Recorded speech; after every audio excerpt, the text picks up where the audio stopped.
Hello po sa lahat. Mapagpalang araw po sa lahat po ng ating mga SSS members at pensioners.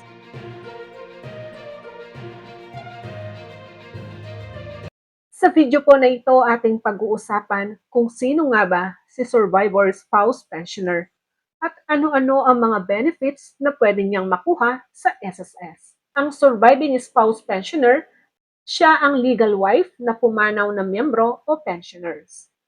Ano-ano nga ba ang mga benepisyong pwede niyang makuha sa SSS? Una, kung ang surviving spouse, ang pumanaw na asawa ay pensioner, ipagpapatuloy po niya ang pensyon ng kanyang asawa at pwede rin siyang makakuha ng funeral benefits.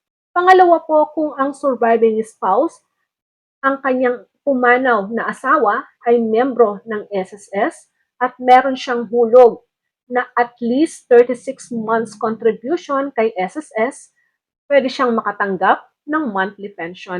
Ang pension po na pwede niyang makuha ay nakadepende po sa hulog ng pumanaw na asawa.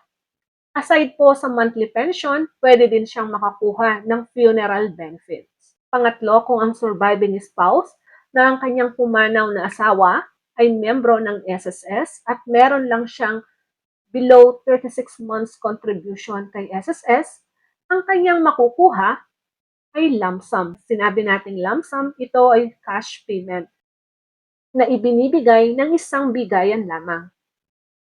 At pangalawa, pwede din siyang makakuha ng funeral benefit. Yan lamang po ang ating information sa ngayong araw na ito. Have a nice day and God bless us all. Ito po ang inyong lingkod, Pro Information Hub.